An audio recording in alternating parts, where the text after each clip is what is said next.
Assalamualaikum warahmatullahi wabarakatuh.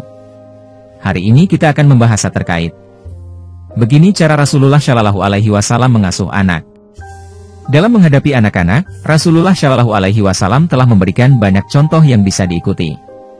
Dalam artikel yang dilansir di About Islam, digambarkan ada 5 tips yang patut dicontoh. Pertama, percayalah bahwa iman yang penuh sama dengan kebaikan pada keluarga. Nabi Muhammad Shallallahu Alaihi Wasallam pernah bersabda dalam hadits at-Tirmidzi, sesungguhnya di antara orang-orang mukmin yang paling sempurna imannya adalah orang yang paling baik akhlaknya dan paling baik kepada keluarganya.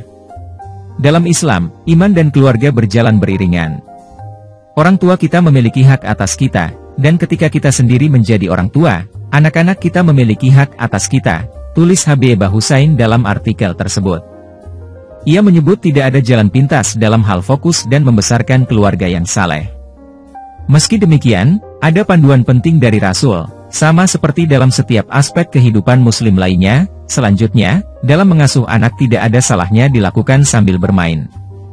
Salah satu narasi dari Sunan Ibnu Majah menggambarkan bagaimana akrabnya Rasul bersama cucunya, Husain. Dikisahkan para sahabat sedang pergi keluar dengan Nabi Shallallahu Alaihi Wasallam dan mereka melihat Husain bermain di jalan. Nabi lantas berdiri di depan orang-orang dan mengulurkan tangannya, sementara anak itu mulai berlari ke sana kemari. Nabi membuatnya tertawa sampai dia menangkapnya, kemudian meletakkan satu tangan di bawah dagu Husain dan yang lain di kepalanya dan menciumnya. Dalam posisi ini, Nabi Shallallahu Alaihi Wasallam berkata, Husain adalah bagian dari saya dan saya adalah bagian dari dia. Semoga Allah mencintai orang-orang yang mencintai Husain. Husain adalah suku di antara suku-suku.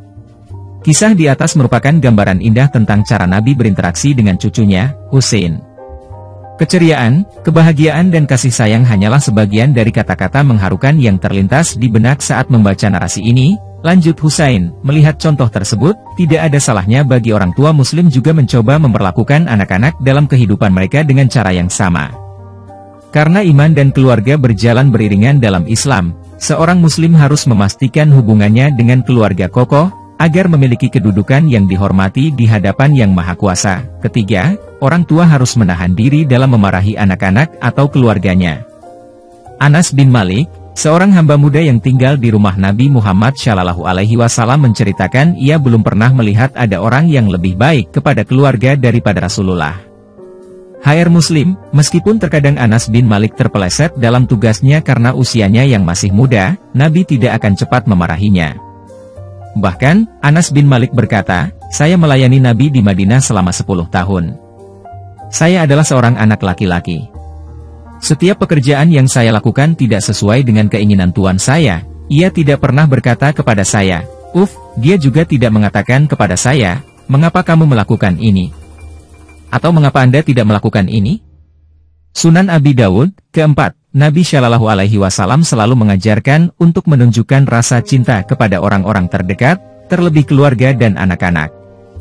Dalam sebuah kisah digambarkan beberapa orang Badui datang kepada Nabi Shallallahu Alaihi Wasallam dan berkata, apakah Anda mencium anak-anak Anda? Dan dijawab Rasul, ya. Mereka lanjut berkata, tapi kami, demi Allah, tidak pernah mencium anak-anak kami. Mendengar itu, Nabi Shallallahu Alaihi Wasallam berkata, apa yang bisa saya lakukan jika Allah telah mengambil rahmat dari Anda? Sunan bin Majah. Nabi Shallallahu Alaihi Wasallam adalah ayah dan kakek yang sangat penyayang. Dia menunjukkan kasih sayang kepada anak-anak di masyarakat dan tidak ragu untuk membuat mereka merasa istimewa dan dicintai, tulis Habibah Hussein.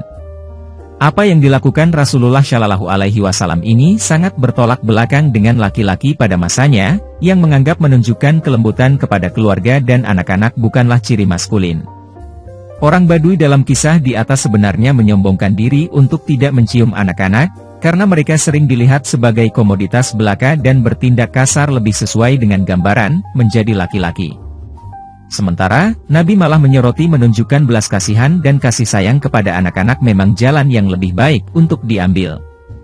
Terakhir, dengarkan setiap perkataan anak dan jangan mengabaikan perasaannya.